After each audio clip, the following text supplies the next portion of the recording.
Check कर ले, ठीक है। So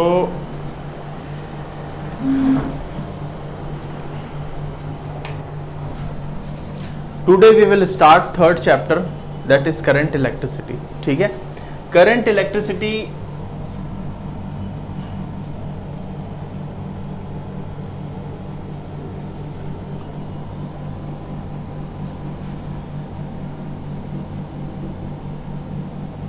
current electricity, right.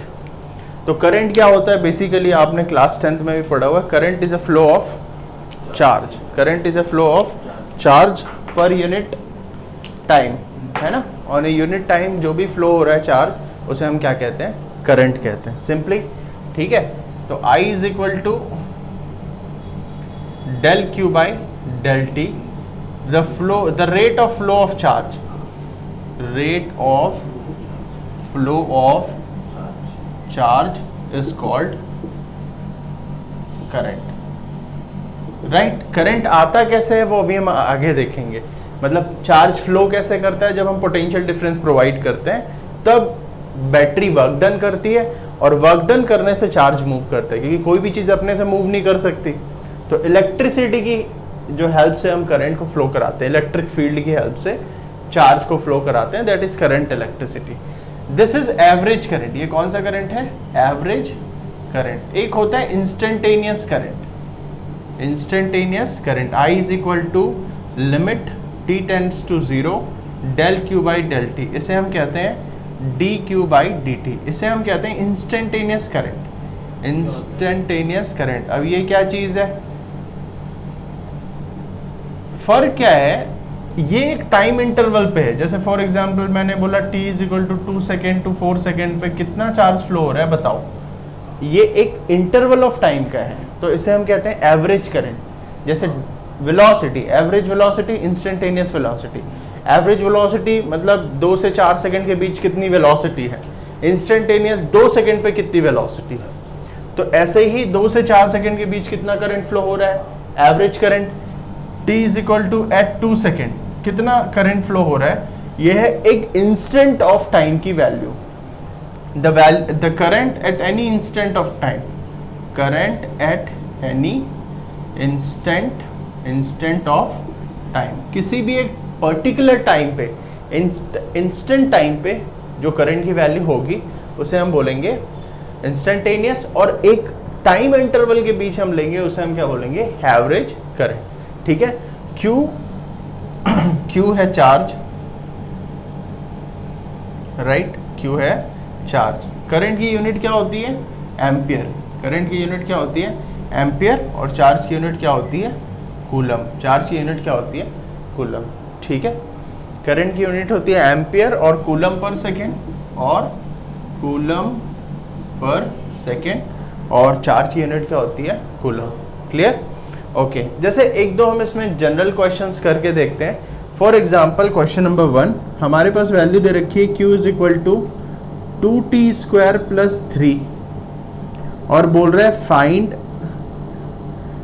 First average current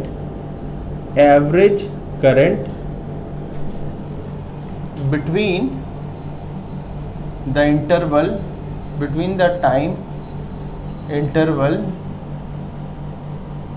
2 to 4 second. Second question है instantaneous current at t is equal to 2 second. Clear है। तो हमें दो वैल्यू पूछी है, average current between time interval 2 to 4 second, instantaneous current at t is equal to 2 second, ठीक है। तो वैल्यू फाइंड आउट करते हैं, देखो ध्यान से। चलो पहले मैं इसको इरेज करता हूँ, फिर हम इसकी वैल्यू फाइंड आउट करेंगे ऊपर।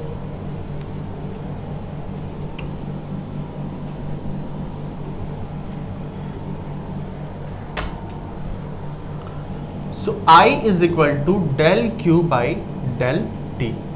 I इज इक्वल टू, पहला कर रहा हूँ, डेल क्यू क्या है, Q2 माइनस Q1, और डेल टी है interval of time, that is T2 minus T1। Q2 means क्या, Q2 मीन्स जब टाइम क्या है, दूसरा टाइम इज 4 सेकेंड। तो when t is equal to 4 second value put कर, तो वैल्यू है 2t square, q is equal to 2t square plus 3, तो 2 into 4 square plus 3, 2 into 16 plus 3, तो this is 32 plus 3 is equal to 35 coulomb, 35 coulomb. Q1 means जब time की value क्या है 2 second, क्योंकि time 1 to time 2, time 2 to time 1, तो t is equal to 2 second put कर, so 2 into 2 square plus 3 is equal to 2 into 4 plus 3, 8 plus 3 11 coulomb. So I is equal to Q2 minus Q1 by del t, I is equal to Q2 35 Q1 11 del t, del t क्या है change in time 2 second, T2 minus T1 4 minus 2 2 second, 2 second. I is equal to 35 में से 11 गया, so 24 by 2, I is equal to 12 ampere. पहला answer तो ये हो गया। सेकेंड आंसर हम निकालते हैं, कह रहे हैं find instantaneous current at t is equal to 2 second. तो सेकेंड है I is equal to d q by d t. ये क्या है डिफरेंशिएशन है, दिस इज डिफरेंशिएशन, क्यू की वैल्यू पुट करें 2t स्क्वायर प्लस 3, इसको डिफरेंशिएट कर d by d t 2t square plus d by d t 3, differentiate कर, तो 2 तो सामने आ गया, t स्क्वायर का डिफरेंशिएशन क्या होगा 2t प्लस कांस्टेंट का डिफरेंशिएशन 0 4t, तो डी क्यू बाई डी टू की वैल्यू क्या आ गई 4t, और हमें कितने पे चाहिए t is equal to 2 second, तो 4 into 2 is equal to 8 ampere. तो इंस्टेंटेनियस करंट की वैल्यू क्या हो गई 8 एम्पियर। ये answer number 2 and this is answer number 5। इस तरीके से इंस्टेंटेनियस और एवरेज करंट की वैल्यू फाइंड आउट करते हैं। 8 है 8, दिस इज 8 एम्पियर। ठीक है, इसी का उल्टा क्वेश्चन भी दिया जा सकता है। कैसे, हमें करंट की वैल्यू देगी और चार्ज की वैल्यू पूछ रखी होगी, है ना, वो भी देख लेते हैं कैसे करेंगे।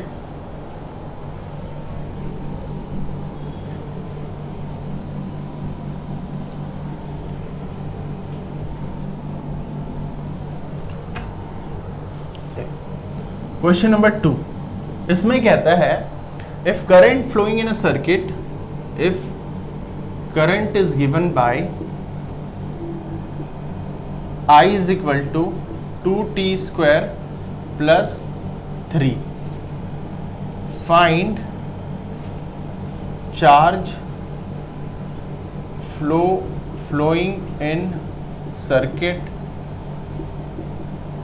इन the interval 2 to 3 second. Reverse question, उस पे चार्ज की वैल्यू दे रखी थी, करंट पूछा था, इस पे करंट दे रखा है, चार्ज की वैल्यू पूछी हुई है।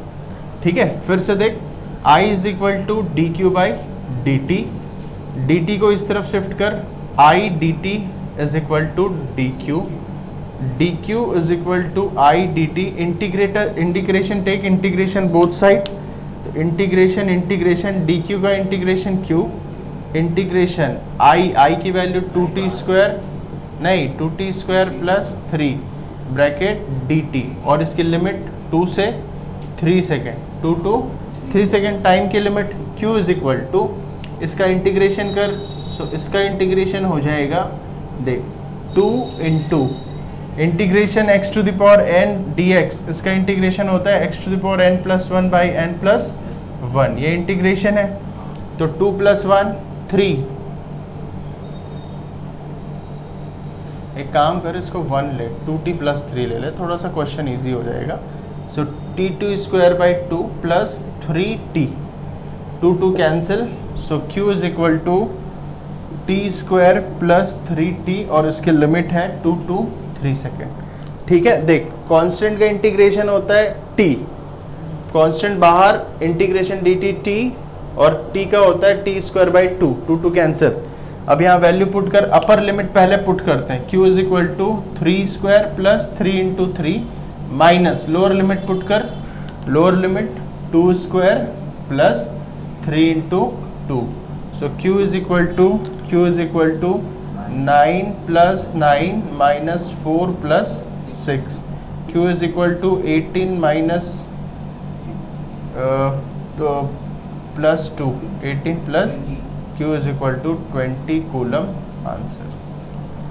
बस सिंपल, समझ में आया? ये इस तरीके से हम वैल्यू फाइंड आउट करते हैं। तो एक में मैंने क्या किया, चार्ज की वैल्यू दे रखी थी, उस पर मैंने करंट निकाल लिया, इंस्टेंटेनियस और एवरेज करंट, और दूसरे क्वेश्चन पे मुझे ठीक उसका रिवर्स दिया गया था, जिसमें मुझे करंट की वैल्यू गिवन थी और मुझे चार्ज की वैल्यू फाइंड आउट करनी थी। तो इस पर मैंने रिवर्स मेथड लगा दिया, डिफरेंशिएशन है ना, डिफरेंशिएशन मैंने यूज़ करा और वैल्यू फाइंड आउट कर ली।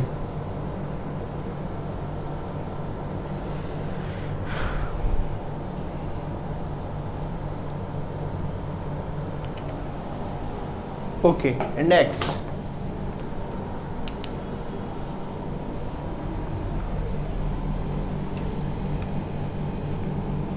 क्लियर है? ये समझ में आया?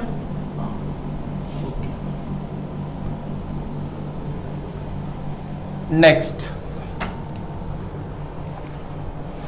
अब ध्यान से देख,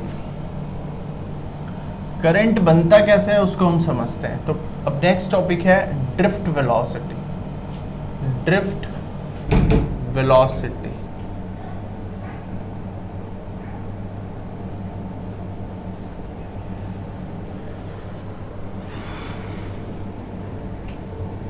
किसी भी कंडक्टर में वैसे इनिशियली बहुत सारे इलेक्ट्रॉन होते हैं, मूव कर रहे होते हैं, बट वो कैसे होते हैं, रैंडम डायरेक्शन में।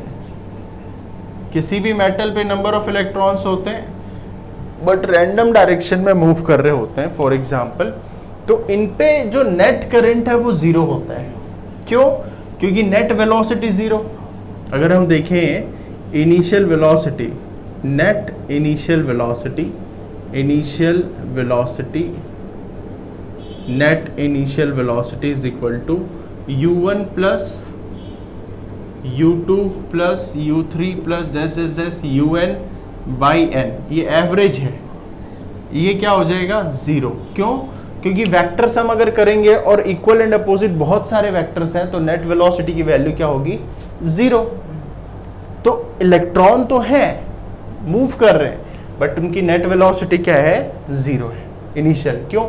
देख खुद सोच तू, अगर ये वेक्टर इस तरफ है, ये वेक्टर इस तरफ है, तो मिल के क्या बना दिया, जीरो। तो ऐसे बहुत सारे नहीं, अरे नेट वेलोसिटी जीरो होंगे ना, बिना बैटरी के करंट फ्लो होता है कभी वायर पे? तो अगर जीरो नहीं हुआ इसका मतलब वायर में बिना बैटरी के करंट फ्लो हो रहा है, ऐसा हो सकता है क्या? नहीं। तो उसका जस्टिफिकेशन यही है कि भाई इनकी सबकी नेट वेलोसिटी क्या होगी, जीरो होगी, n नंबर ऑफ इलेक्ट्रॉन। अब हमने क्या किया, इसके अक्रॉस हमने एक बैटरी लगा दी। जब हमने बैटरी इसके अक्रॉस लगा दी तो क्या हुआ, ये मैंने बैटरी कनेक्ट करी है, ये जैसे ही मैंने बैटरी कनेक्ट किया प्लस और माइनस, तो ये सारे इलेक्ट्रॉन ड्रिफ्ट होते गए। ड्रिफ्ट मतलब अपनी मूवमेंट, क्योंकि यहाँ पर इलेक्ट्रिक फील्ड आ जाएगा, बैटरी से वोल्टेज, पोटेंशियल डिफरेंस से इलेक्ट्रिक फील्ड E, और यहाँ पर V बैटरी, राइट।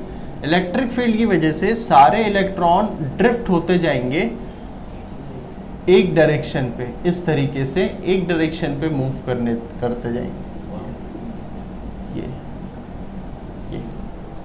ठीक है। अब नेट करंट फ्लो होगा सर्किट पे, क्योंकि अब सबकी डायरेक्शन क्या हो गई, सेम हो गई। तो ये जो मूवमेंट है इनका, ये जो मूवमेंट है, ये साथ में मूव कर रहे हैं। अगर मैं एक क्रॉस सेक्शन की बात करूं, इसे हम कहते हैं area of cross section, area of cross section. अगर ध्यान से देख, मैं इसकी बात करूं, क्या ये सब एक साथ मूव कर रहे हैं? यस सर, सारे इलेक्ट्रॉन एक साथ मूव करके करंट की वैल्यू बना रहे हैं। मतलब करंट का फ्लो इन सब की वजह से हो रहा है। इनकी जो एवरेज वेलोसिटी है वो कहलाती है drift velocity. So the average velocity, the average velocity of drifted electron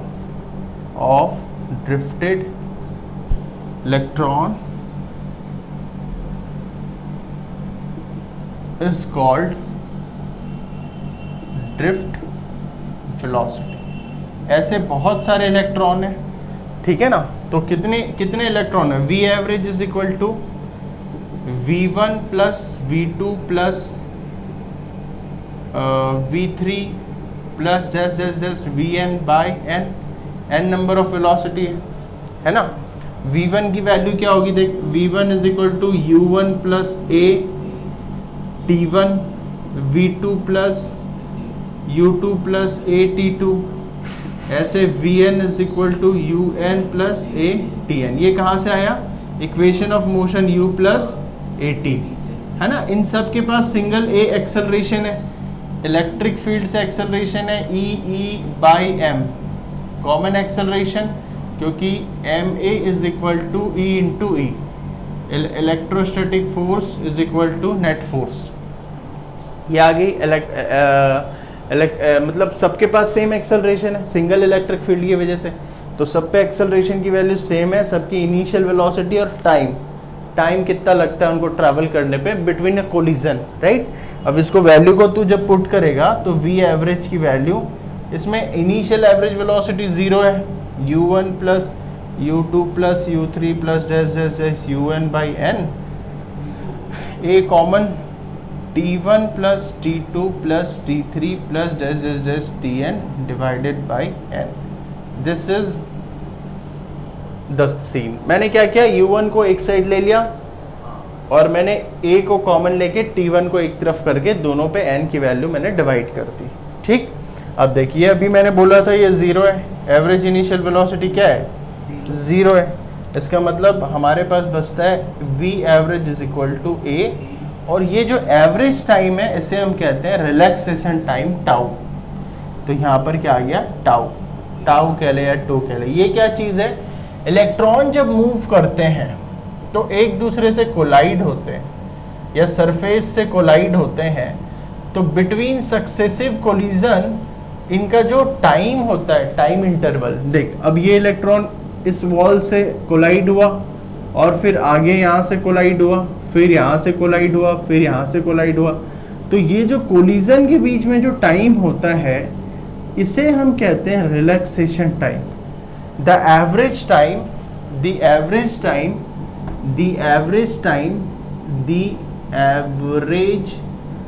time between successive collision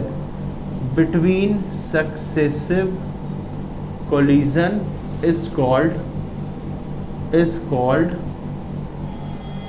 relaxation time। तो सक्सेसिव कोलिजन के बीच जो टाइम होता है उसे हम क्या कहते हैं? Relaxation time. v is equal to a into tau. और यहाँ देख, एक्सेलरेशन की वैल्यू मैंने बताई है पहले, अभी फिर बताता हूँ। देख, force is equal to, force in electron पे कहाँ से आया? इलेक्ट्रिक फील्ड से। इलेक्ट्रिक फील्ड का फोर्स होता है Q इंटू ई, और इलेक्ट्रॉन के पास चार्ज है E इंटू ई, बल्कि नेगेटिव ले ले क्योंकि माइनस होता है ना। So F is equal to minus E into E, और force ma minus E into E, so acceleration minus E by m, right. ये माइनस ये शो कर रहा है कि electron will move opposite to electric field, ठीक। यहाँ value put कर दे तो v drift is equal to minus e tau by m। ये एक पहली डेरिवेशन आ गई हमारे इस चैप्टर की, डेरिवेशन ऑफ ड्रिफ्ट वेलोसिटी, ठीक।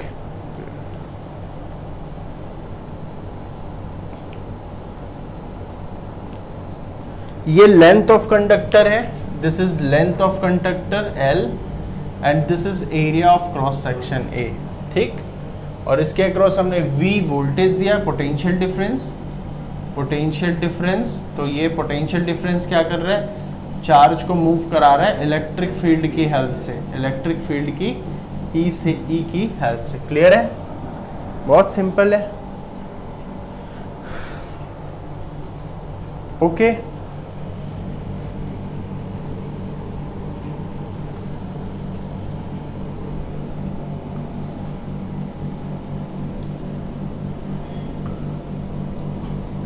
नेक्स्ट है relation between current and drift velocity. Relation between current and drift velocity, ठीक। तो relation between current and relation between current and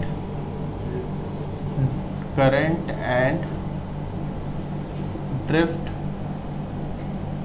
velocity, current and drift velocity, ठीक है। देख ध्यान से, ये है कंडक्टर, राइट, ये कंडक्टर है, इसकी L लेंथ है, ये सारे इलेक्ट्रॉन हैं, एक साथ मूव कर रहे हैं। किसी भी एरिया ऑफ क्रॉस सेक्शन की अगर मैं बात करूं, ये एक साथ मूव करते हैं। इनकी एवरेज वेलोसिटी क्या कहलाती है? Drift velocity. इसके अक्रॉस हमने बैटरी लगाया हुआ है, voltage V, potential difference V, electric field E है, इसका area of cross section A है। अब ध्यान से देख, I is equal to Q by T या dQ by dt, dQ by dt, I is equal to del Q by del T, ठीक। Del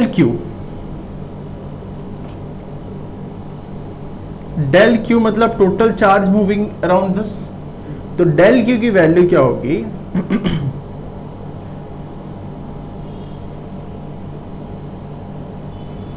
n number of electron into E charge on electron into इस section का देख ध्यान से, area into length dl, ये वाली length dl है ना। तो इतने एरिया पे कितने इलेक्ट्रॉन होंगे? n into E charge on each electron into ये एरिया इंटू इसकी लेंथ, मतलब इस पोर्शन का वॉल्यूम। इतने इलेक्ट्रॉन ही तो होंगे ना, ऑब्वियसली इतने इलेक्ट्रॉन होंगे। यहाँ पर मैं एरिया A इंटू डेल, इसको पुट कर, तो I is equal to NEA del L by del T, और del L by del T इसकी वेलोसिटी है। डेल L डिस्प्लेसमेंट को T टाइम पे, ये डेल T टाइम पे कवर कर रहा है VD वेलोसिटी से, है ना। तो ये क्या चीज है? Drift velocity. Velocity is equal to displacement by time. Del L इनका डिस्प्लेसमेंट है इन इलेक्ट्रॉन्स के, तो I is equal to NEA VD। This is relation between I and VD। अब ध्यान से देखना, इसके पहले मैंने फॉर्मूला बनाया था E टाउ बाई m। तो ड्रिफ्ट वेलोसिटी पहली चीज तो इलेक्ट्रिक फील्ड के डायरेक्टली प्रोपोर्शनल है, ये है इलेक्ट्रिक फील्ड के डायरेक्टली प्रोपोर्शनल, ठीक। दूसरी चीज, यहां से देख, करंट हमेशा कांस्टेंट होता है क्रॉस सेक्शन एरिया के, क्योंकि देख यहां पर जितने इलेक्ट्रॉन होंगे इस पॉइंट पे भी उतने इलेक्ट्रॉन होंगे ऑब्वियसली, और ये फिर आगे बढ़ेंगे, यहां पर भी उतने इलेक्ट्रॉन होंगे। तो किसी भी एरिया ऑफ क्रॉस सेक्शन पे क्या नंबर ऑफ इलेक्ट्रॉन सेम है? Yes sir, number of electron क्या है? सेम है। भाई ये अगर 10 बंदे आगे मूव करेंगे तो यहाँ भी तो 10 ही होंगे और यहाँ भी 10 होंगे, तो इसका मतलब क्रॉस सेक्शन पे नंबर ऑफ इलेक्ट्रॉन सेम है। इसका मतलब करंट की वैल्यू क्या है? कांस्टेंट। कैसा भी होगा, चाहे यूनिफॉर्म हो चाहे non uniform area of cross section हो, non uniform cross section area हो, दोनों ही टाइम पे करंट की वैल्यू क्या होगी? कांस्टेंट होगी। देख यहाँ पर इतने इलेक्ट्रॉन है, यहाँ पर भी तो इतने इलेक्ट्रॉन हैं, ये यहाँ पर भी इतने इलेक्ट्रॉन है। करंट की value through out the same है। ये कैसा एरिया है? Uniform cross section, uniform cross sectional area. और ये कैसा है? Non uniform, non uniform. देख इसकी एरिया की वैल्यू इंक्रीज हो रही है, क्रॉस सेक्शन एरिया की वैल्यू क्या हो रही है? इंक्रीज हो रही है, क्रॉस सेक्शनल एरिया इंक्रीज हो रही। यूनिफॉर्म है, नॉन यूनिफॉर्म है, इसकी एरिया हर पॉइंट पे सेम है, इस पे एरिया की वैल्यू इंक्रीज होते जा रही है। बट जितने इलेक्ट्रॉन मूव कर रहे हैं उतने ही मूव कर रहे हैं, बस ये है कि यहाँ पर बहुत पास पास है इलेक्ट्रॉन, तो इसकी स्पीड ज़्यादा होगी। जैसे पाइप में क्या होता है, वाटर अगर मोटा पाइप है तो स्पीड स्लो होती है वाटर की, और पाइप अगर पतला होता है तो स्पीड क्या होती है, फास्ट। अगर हम पाइप को पुश करते हैं, दबा देते हैं, तो स्पीड फास्ट हो जाती है। इसका मतलब स्पीड चेंज होगी बट करंट की value quantity of water same रहेगी, क्वांटिटी ऑफ करंट सेम रहेगी। इसका मतलब एक चीज यहां से देख, Vd इज प्रोपोर्शनल टू 1/एरिया। मतलब इस पॉइंट पे अगर ड्रिफ्ट वेलोसिटी Vd2 है, यहां पर Vd1 है, तो Vd2 is less than Vd1, क्योंकि जहां पर एरिया कम होगा वहां पर स्पीड ज्यादा होगी, जहां पर एरिया कम होगा वहां पर स्पीड ज्यादा होगी। ठीक है, तो यहाँ पर स्पीड ज़्यादा और यहाँ पर स्पीड कम, ड्रिफ्ट वेलोसिटी वैल्यू लेस, यहाँ पर मोर। ठीक है, क्लियर है। करंट की वैल्यू सेम, करंट की वैल्यू I1 अगर यहाँ पर है और यहाँ पर I2 ले रहा है, I1 is equal to I2, current की वैल्यू सेम होगी, करंट की वैल्यू सेम होती है। Current does not depend on uniform मतलब cross sectional area. Drift velocity is inversely proportional to cross sectional area. अब ध्यान से एक चीज और देखें, यहाँ पर करंट कौन सी क्वांटिटी, स्केलर या वेक्टर? स्केलर क्वांटिटी है, और करंट हमेशा एरिया पे फ्लो होती है। तो I is current is scalar quantity, I is scalar quantity. वैसे तो ये टेंसर क्वांटिटी होती है, टेंसर इसकी डायरेक्शन होती है बट हम डायरेक्शन लेते नहीं, उस क्वांटिटीज को हम कहते हैं टेंसर क्वांटिटी।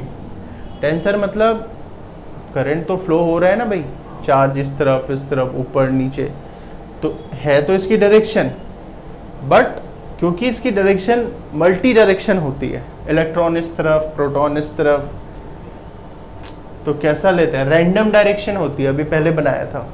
तो ये टेंसर क्वांटिटी, जैसे pressure is also tensor quantity, but for sake of simplicity हम इसे क्या लेते हैं, स्केलर क्वांटिटी।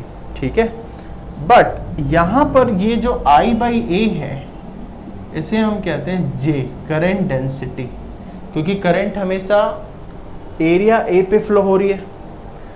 समझ ले, लिख मत, कुछ समझ में नहीं आएगा फिर। ठीक है, ध्यान से समझ, current density I/A is equal to J।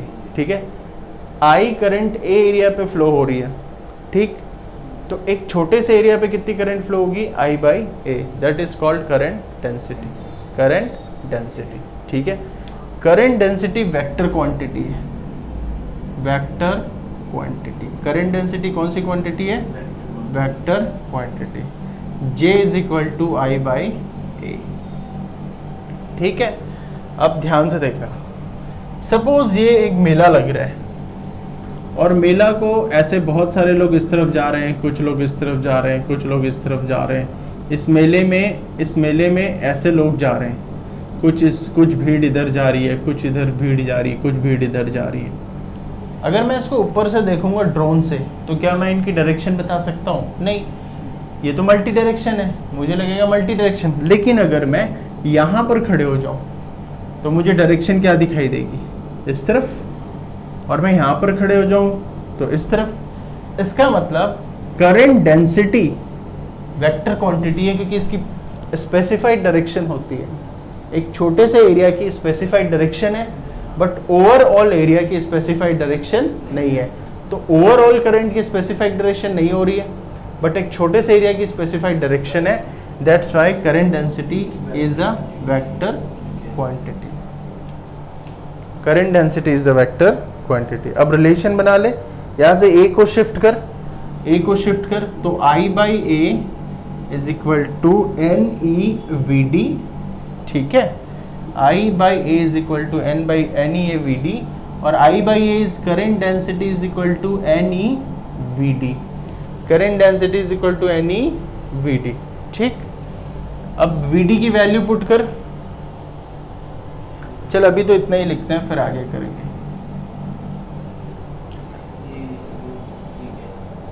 बस I/A is equal to J।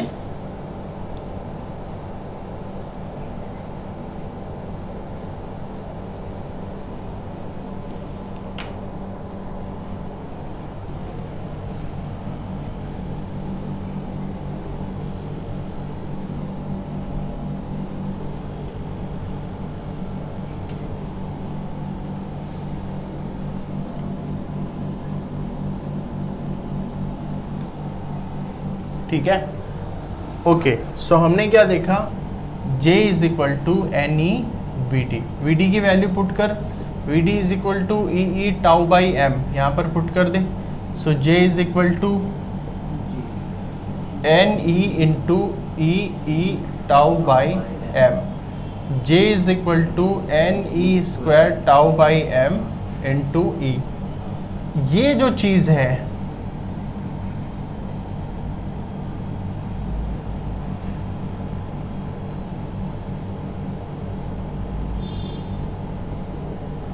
ये जो चीज है ना, ये कांस्टेंट है, देख ध्यान से, constant, n constant, e constant, relaxation time भी कांस्टेंट जब तक ये टेम्परेचर चेंज नहीं करेंगे एट रूम टेम्परेचर, और m कांस्टेंट। इस कांस्टेंट का नाम है सिग्मा।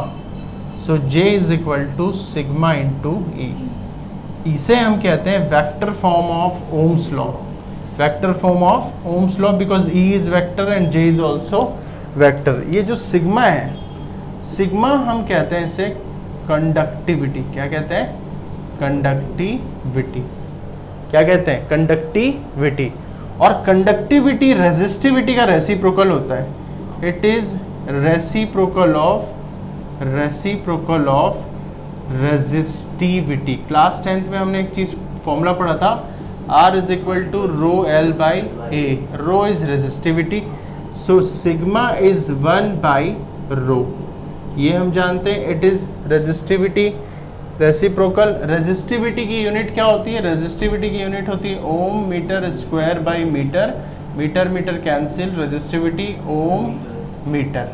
तो कंडक्टिविटी की यूनिट होगी 1 by ohm metre, that is ohm inverse metre inverse. It is a unit of conductivity, ohm inverse metre inverse. ठीक, अब ध्यान से देखिए था, मतलब रेजिस्टिविटी की वैल्यू क्या हो गई? इसका उल्टा, reciprocal. So m by N E square into tau, n by m e square by tau. ठीक है, m by N E square into tau. Clear? बस ये रेजिस्टिविटी की वैल्यू आ गई और ये कंडक्टिविटी की वैल्यू आ गई। ठीक है, यहाँ पर वैल्यू पुट कर। So R is equal to rho L by A, R is equal to resistivity की value m by N E square tau L by A. ये रेजिस्टेंस का आ गया। This is the derivation of resistance, this is the derivation of resistance, derivation of Ohm's vector law, derivation of resistivity, derivation of conductivity। ठीक है,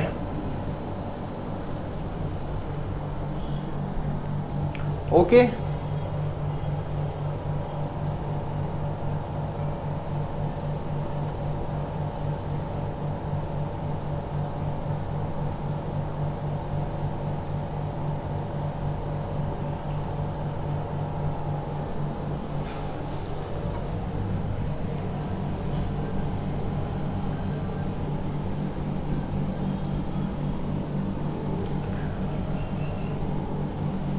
okay, तो मैं एक बार formula लिख देता हूँ, हमने क्या क्या प्रूफ किया यहाँ पर। एक हमने किया J is equal to sigma into A, इसे हम कहते हैं ओम्स का वेक्टर फॉर्म या microscopic form of Ohm's law, microscopic form of Ohm's law. एक हमने पढ़ा कंडक्टिविटी इज इक्वल टू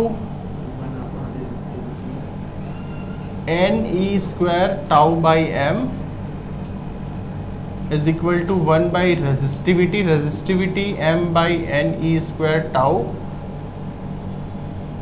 और resistance m l by n e square tau into a। this is resistance, ये resistance है। ठीक, ये है resistance। अब ध्यान से देख, resistance की वैल्यू किस पे डिपेंड कर रही है? लेंथ पे, एरिया पे, first, second, third, it also proportional to 1 by relaxation time. क्योंकि जब तक टेम्परेचर कांस्टेंट है इट्स ओके। मान ले तू टेम्परेचर चेंज कर देगा, अगर तू टेम्परेचर चेंज कर देगा तो क्या ये इलेक्ट्रॉन फास्ट मूव करेंगे, और अगर फास्ट मूव करेंगे तो इनके बीच की टाइम डिक्रीज हो जाएगी, रिलैक्सेशन टाइम क्या हो जाएगी, डिक्रीज। भाई अगर फास्ट मूव करेंगे और कोलाइड बहुत जल्दी जल्दी करेंगे तो कोलिजन के बीच जो रिलैक्स होने का टाइम है वो डिक्रीज हो जाएगा ऑब्वियसली। पहले यहाँ से वहाँ जाने में 10 मिनट मतलब 2 सेकेंड लग रहे थे, टेम्परेचर इंक्रीज किया 0.5 सेकेंड लग रहे हैं, तो टाइम तो डिक्रीज अगर टेम्परेचर इंक्रीज। और अगर time decrease, if temperature increase then relaxation time decrease, और अगर रिलैक्सेशन टाइम डिक्रीज तो फिर रेजिस्टेंस इंक्रीज। तो रेजिस्टेंस या रेजिस्टिविटी, रेजिस्टेंस 3 फैक्टर पे डिपेंड करता है, L, A and tau, relaxation time, indirectly temperature के directly proportional, R is directly proportional to temperature. ठीक, तो इसमें बीट बाय बीट हम क्वेश्चन करेंगे। पहला क्वेश्चन लेते हैं, क्वेश्चन नंबर 1, इफ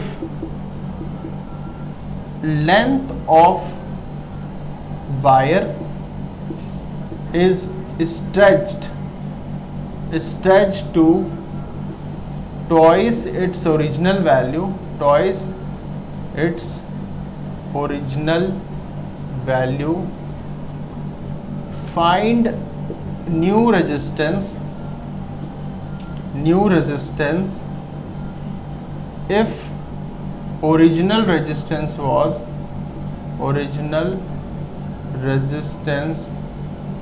was 2 ओम।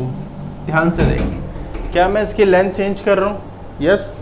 क्या मैं इसकी लेंथ चेंज कर रहा हूँ, यस, है ना, रख दो उसको बाद में लिख लेना।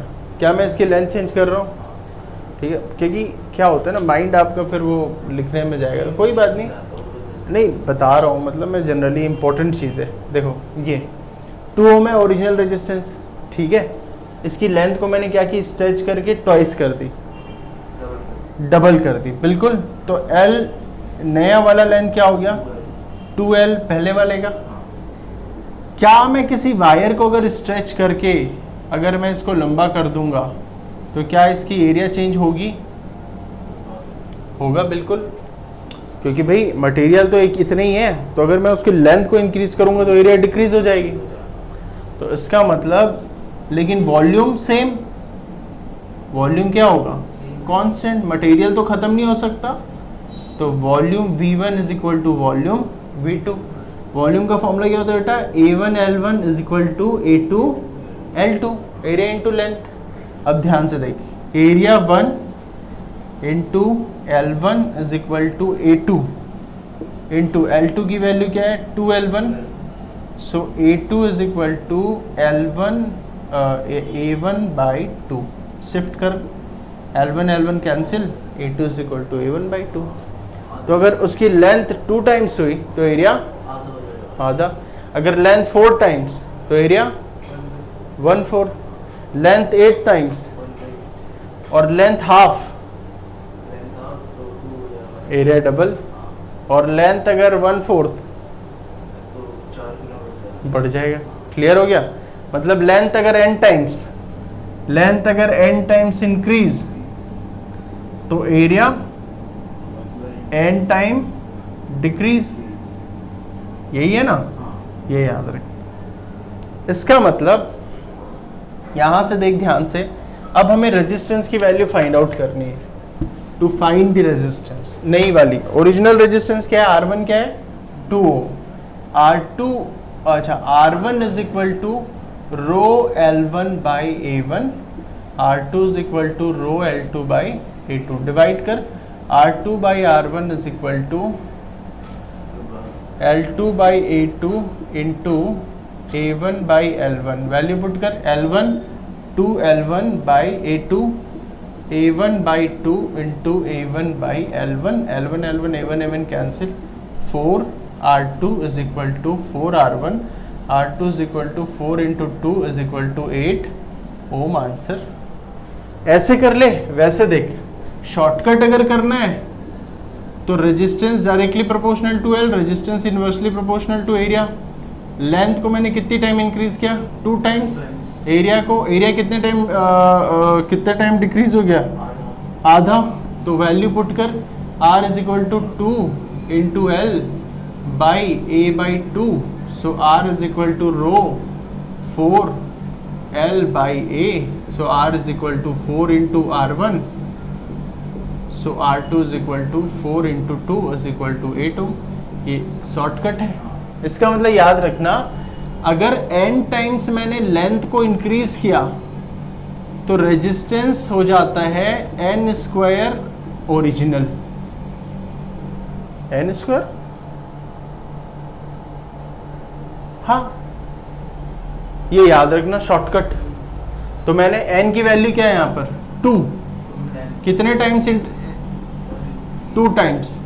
तो R2 is equal to 2 square into R1 2, 8 ohm. ये शॉर्टकट है। क्लियर है? फिर से यहीं पर क्वेश्चन देख, फिर लिख लेना। अगर मैंने बोला होता, मैंने लेंथ को इंक्रीज करके 6 टाइम्स कर दिया, what is new resistance if original was 2 ohm. तो answer R2 is equal to n square R1, n square 6 square into 2, 36 into 2 which is 72 Om.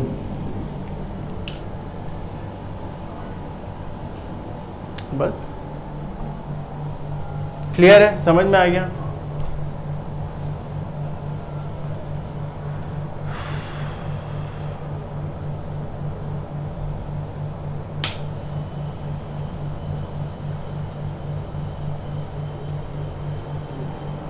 Okay, so resistance का एक क्वेश्चन हमने अभी किया है, रेजिस्टेंस को हमने समझा, और बाकी रेजिस्टेंस के आगे का पोर्शन वो हम इसके अगले वीडियो में करेंगे, जिसमें